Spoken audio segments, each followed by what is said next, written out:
Hello दोस्तों, मैं ऋषि आनंद आप लोगों का स्वागत करता हूं मेरे ऑफिशियल यूट्यूब चैनल जिसका नाम है वैदिक गणित। तो दोस्तों, ये क्वांटम कैड विद सर्वेश के सॉल्यूशन सीरीज चल रही है। ये 11 सीरीज है और इस सीरीज में आपको नंबर सिस्टम का सॉल्यूशन देखने को मिलने वाला है। ये नंबर सिस्टम का पार्ट 19 है और इस पार्ट में आपको क्वेश्चन नंबर 91 से लेकर क्वेश्चन नंबर 95 तक के सॉल्यूशन देखने को मिलेंगे। ये आपका लेवल 1 के ही क्वेश्चन होंगे सारे, ठीक है, क्योंकि अभी आपका लेवल 1 ही कंटिन्यू है, अभी वो खत्म नहीं हुआ है, ठीक है।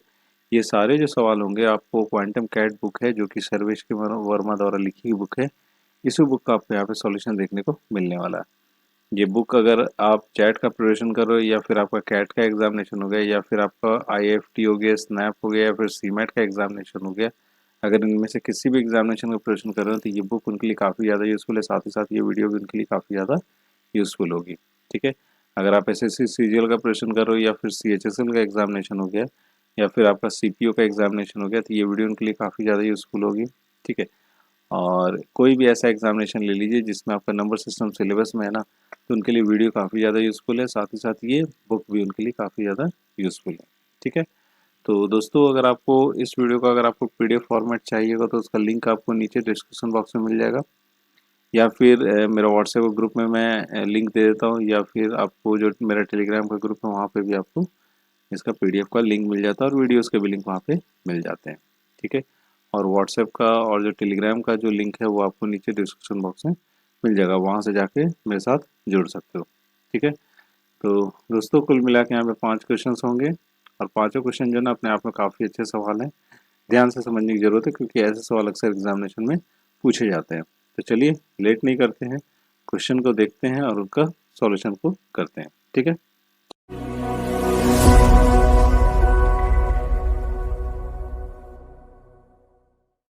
हाँ, तो दोस्तों पहला सवाल आपके स्क्रीन पर है। पहला सवाल ये है कि the HCF of two numbers is 43 and their sum is 430।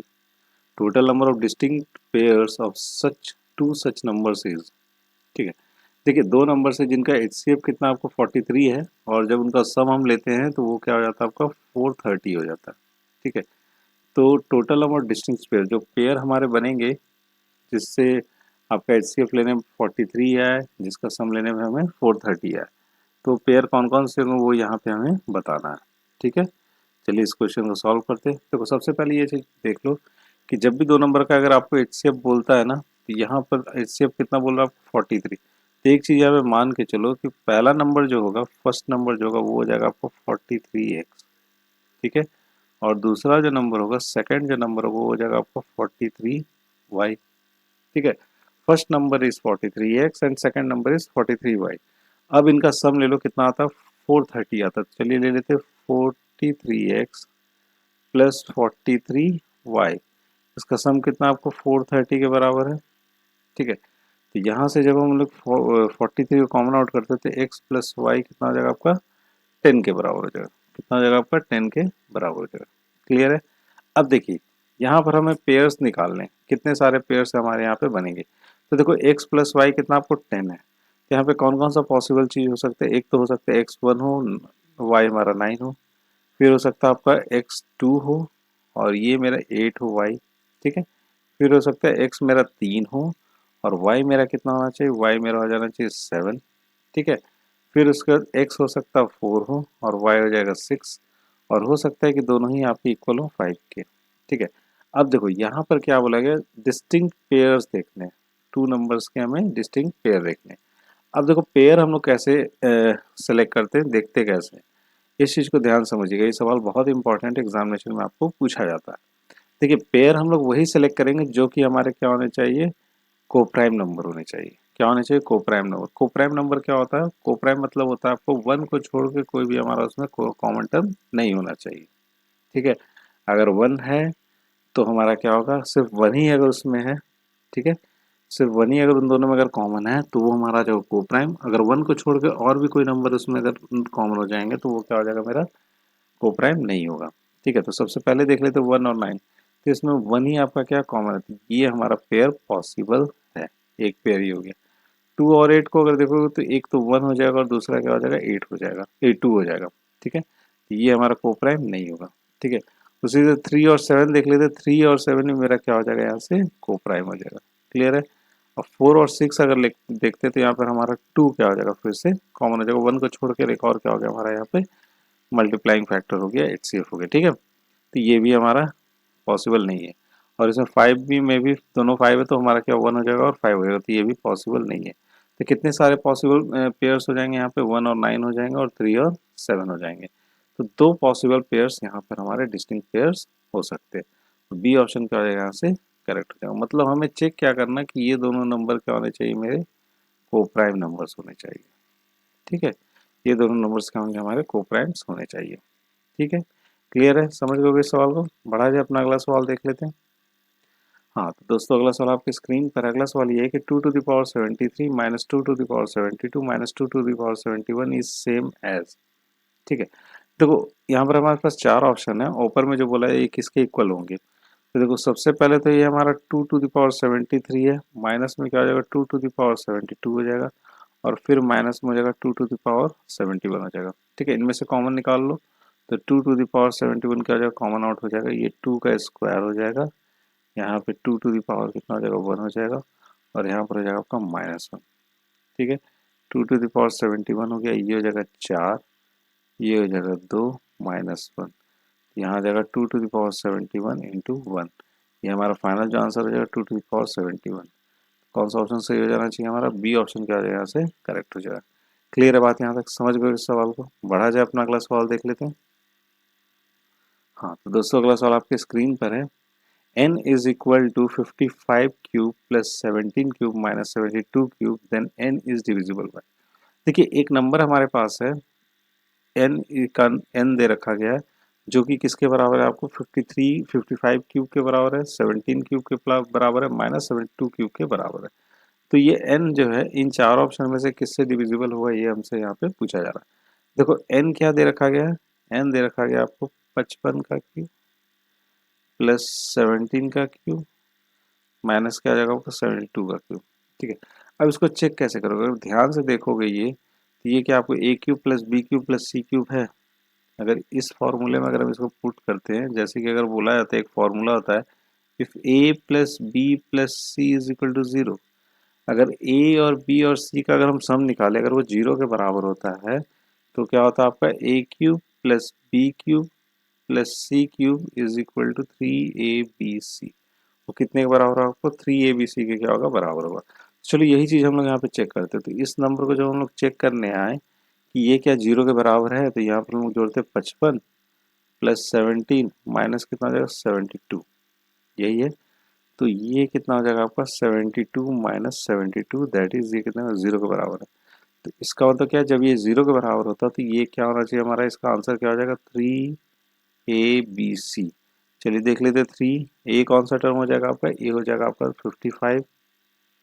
ठीक है, फिर बी कौन सा टर्म हो जाएगा आपका 17, और सी कौन सा टर्म हो जाएगा -72, यही हो जाएगा। तो यही हो जाएगा इसका आपका एन, ये हो जाएगी इसकी वैल्यू। ठीक है, अब चलो चेक कर लेते हैं एन की वैल्यू ये है। अब इसमें से देख लेते कौन सा ऑप्शन से डिविजिबल है। 3 एंड 17 से भी है ना, 40 और 11 से भी हो जाएगा ना, 40 और 11 से भी, हाँ 40 और 11 से भी हो जाएगा। ठीक है, 11 और 15 से भी हो जाएगा। ठीक है, 15 से भी हो जाएगा, और इससे सबसे हो जाएगा, सबसे हो जाएगा। तो इसका आंसर कौन सा हो जाना चाहिए आपका, ऑल ऑफ दीज। ठीक है, ये क्या हो जाएगा, इसका सही आंसर हो जाएगा ऑल ऑफ दीज। क्लियर है ये चीज़, समझ गए इस सवाल को। चलिए बढ़ा जाए, अपना अगला सवाल देख लेते हैं।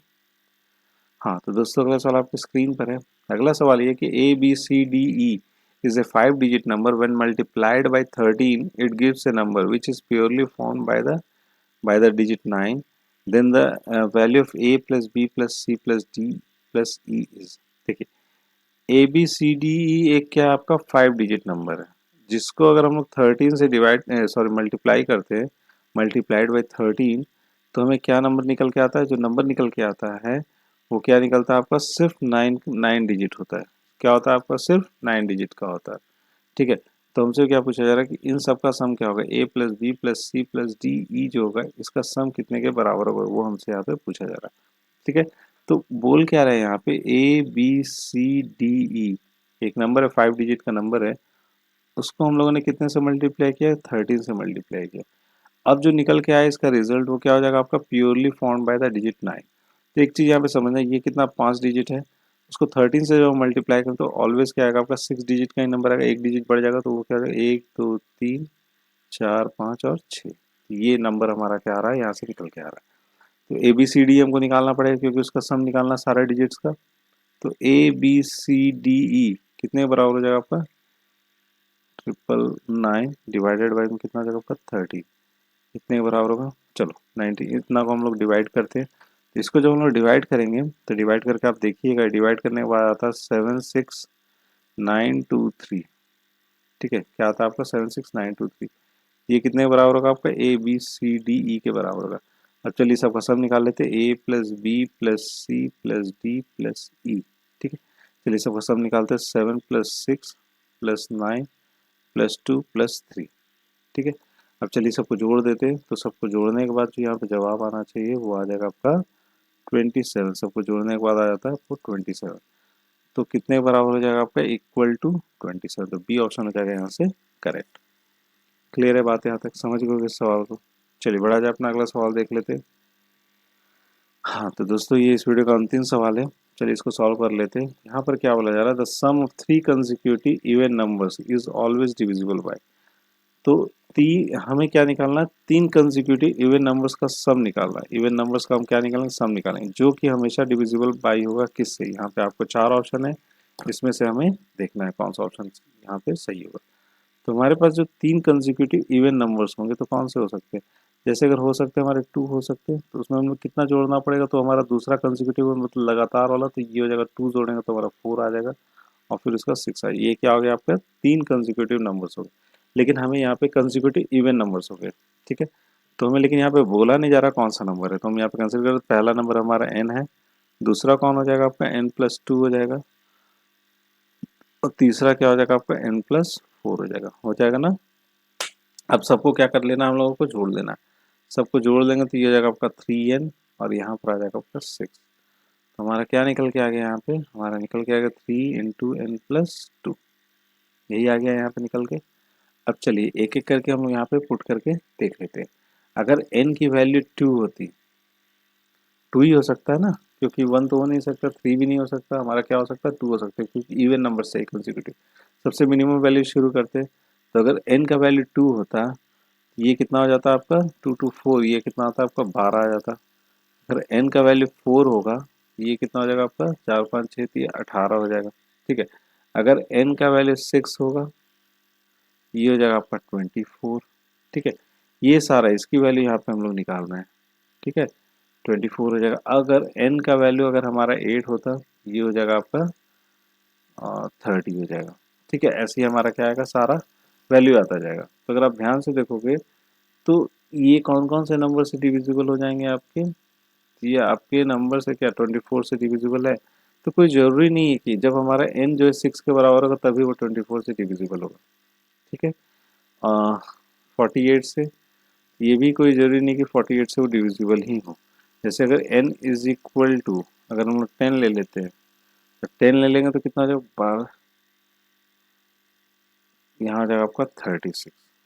ठीक है, ऐसे ही बढ़ता जाएगा। तो जरूरी नहीं 48 से भी हो 10 से भी हो, ये आपको डिपेंड करता है n की वैल्यू क्या है। तो इसमें कौन सा ऑप्शन से हो जाना चाहिए, हमारा डी ऑप्शन क्या हो जाना चाहिए, ऐसे करेक्ट नन ऑफ दीज।